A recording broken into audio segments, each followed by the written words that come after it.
오늘은 물이 새고 있지만 발전은 하는 스리랑카의 댐 이야기입니다. 이 댐의 명칭이 사마날라 외화 프로젝트였는데요. 사마날라라는 말은 나비라는 현지어입니다.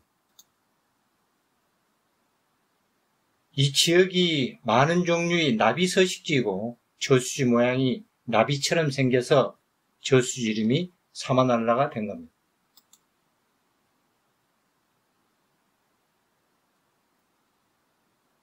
웨어라는 말은 리저보아, 즉 저수지라는 의미이므로 사마넬라 웨어 프로젝트는 사마넬라 댐 공사입니다.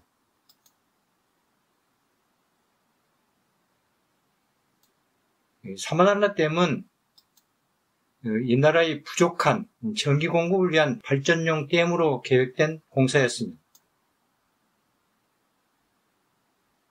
공사 시작이 1986년이었고 이 6년간의 공사를 해서 공사가 끝나고 전기 생산을 시작한 것이 1992년이었던 것입니다.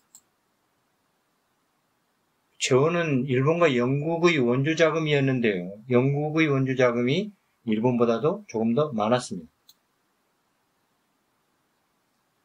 발전 용량은 60MW 2기를 설치한 120MW였습니다. 댐 형식은 점토 코어, 락필댐이었습니다. 중간에 불투수층 코어를 두고 양쪽에 암석으로 성토를 한 그런 댐입니다. 이 댐의 규모가 우리나라 소양강 댐보다도 약간 작지만 연간 전기 생산은 더 많았습니다. 이거는 이 지역이 강수량이 더 많아서 그런 것이죠. 스리랑카는 이 실론 섬에 있는 나라 이름이고요. 우리한테는 이 실론 차 이런 걸로 더 익숙해진 그런 이름입니다. 이 나라는 주 종교가 불교인데요. 그 위에 있는 인도는 힌두교죠. 사실 이 석가모니에서 불교가 창시된 인도는 불교를 다른 나라한테 전부 전파해주고 자기들이 힌두교가 주 종교가 된 건데 스리랑카는 인도에서 전래된 불교가 주 종교가 된 것입니다. 스리랑카에는 종교 간의 갈등이 많습니다. 불교와 힌두교, 불교와 이슬람교 갈등이 많은데 전국적으로 반기독교 감정이 굉장히 심합니다. 약 450년간 이 오랜 기간 동안 포르투갈, 네덜란드, 영국 이런 기독교 국가들의 식민지여서 생긴 감정이라고 설명을 하는 것입니다. 이 임금이 굉장히 싸기 때문에 많은 일들이, 대부분의 일들이 가능하면 인력 중심으로 이루어집니다. 예를 들어서 건물 기초 이 땅을 파고 하는 것, 심지어는 전신주를 세우기 위한 구멍을 파는 것도 사람이 구멍에 들어가 그걸 이렇게 파냅니다. 코끼리가 크레인 대용으로 많이 사용이 됩니다. 이 나라는 그 서양인들이 관광객이 많이 오는데요. 특히 장기 체류를 하는 여행객이 굉장히 많습니다. 이 해변에 보면 파라솔 밑에서 책을 보면서 앉아있는 노인들이 많이 볼 수 있는데요. 연금을 받아서 스리랑카에서 장기 체류를 하면 자기들 국내에서 머무는 것보다도 비용이 적게 들어서 그만큼 여유 있는 돈이 생겨서 그렇게 한다는 것입니다. 현장을 처음 방문한 이야기입니다. 콜롬보에서 이 현장을 가는데 하루 만에 갈 수가 없었습니다. 이거는 내전 중이라서 국가에서 치안 유지를 할 수 없는 지역은 야간 통행 금지를 하고 있었기 때문에 그렇습니다. 스리랑카 내전은 다수 인구를 차지하는 불교계 싱할라족과 힌두교계 타밀족 간의 뿌리 깊은 동족 종교 갈등에서 생긴 것이었습니다. 1983년부터 2009년까지 26년간 내전이 지속이 됐던 것입니다. 그래서 가는 도중에 숙박을 하게 되었고 호텔이나 그런 곳이 없으니까 국가에서 운영하는 게스트하우스에서 지내게 되었습니다. 사람들이 왕래도 없고 우리가 유일한 투숙객이었어요. 그리고 한 명이 주방장도 오고 종업원도 되고 관리인도 되고 전부 다 한 사람이 하고 있었던 겁니다. 저녁을 먹는다고 식당에서 메뉴판을 가져다 주면서 메뉴판은 이렇지만 있는 건 닭 튀긴 것밖에 없다라고 해서 닭 익힌 걸 시켜서 먹게 됐어요.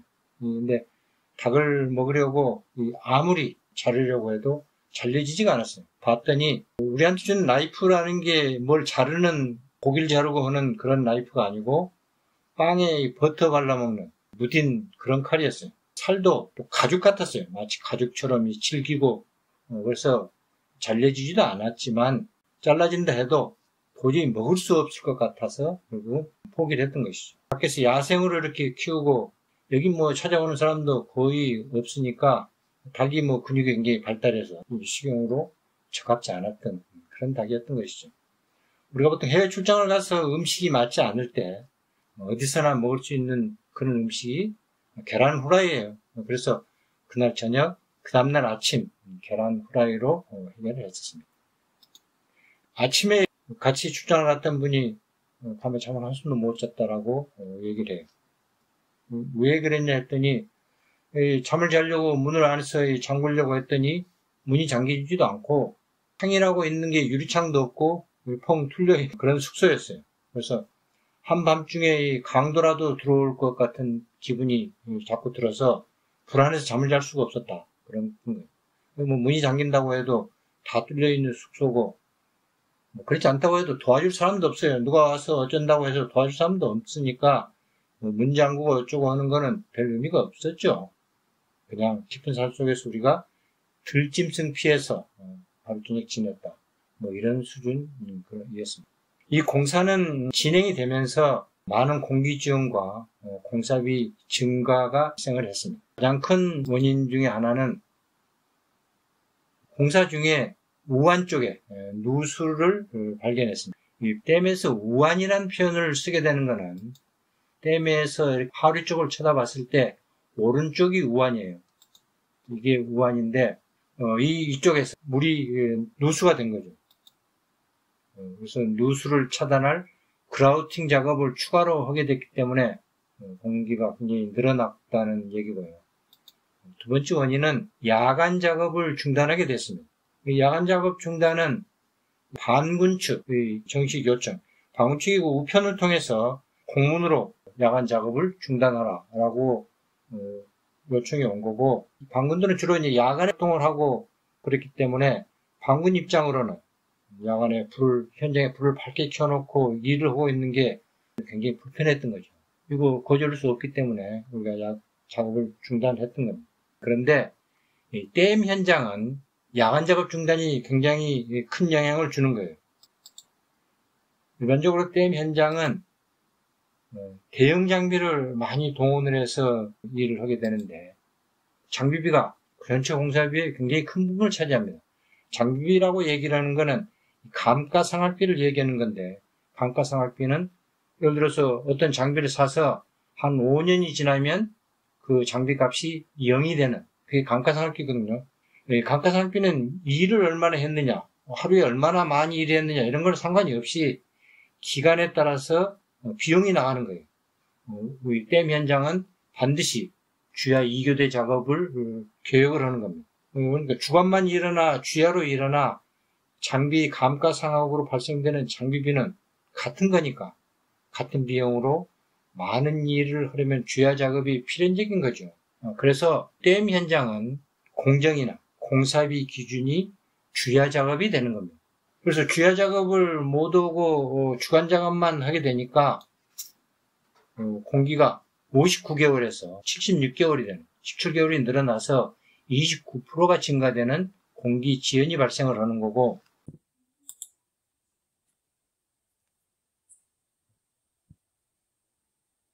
공사비도 5억 5천만 불에서 6억 8천만 불이 되는 24%의 증가가 있었습니다. 누수 차단 목적의 그라우팅 공사에 대한 얘기를 좀 하겠습니다. 그라우팅이란 공사는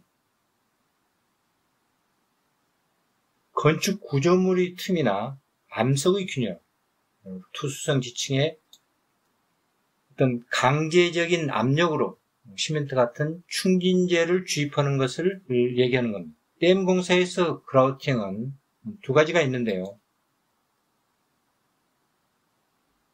집안의 강도 개선을 위해서 하는 것을 우리가 안밀 그라우팅 또는 브랑켓 그라우팅이라고 하는 겁니다.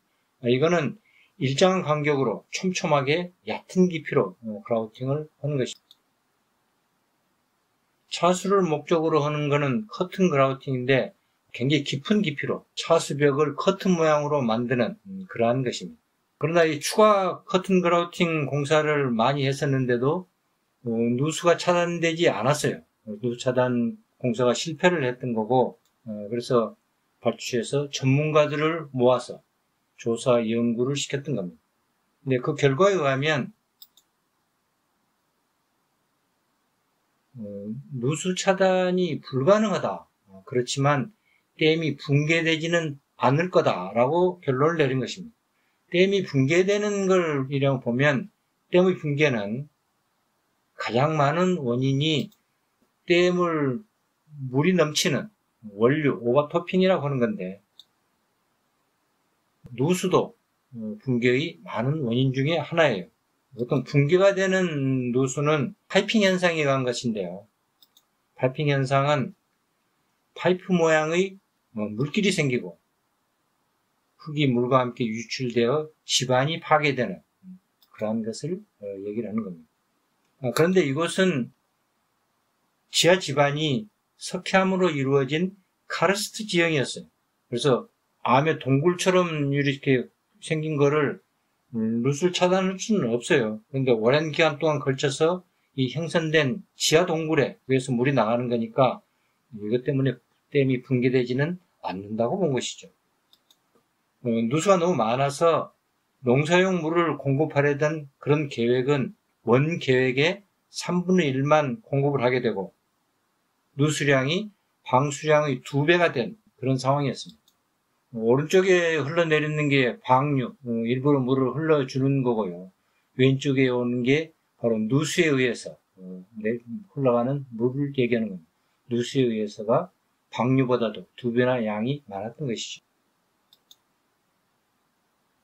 그렇지만 원래 댐의 목적이 이 전기 생산이었으니까 이 전기 생산에는 차질이 없어 별 문제 없이 관리가 되고 있는 스리랑카 사마날라 댐에 대한 얘기를 오늘 했습니다.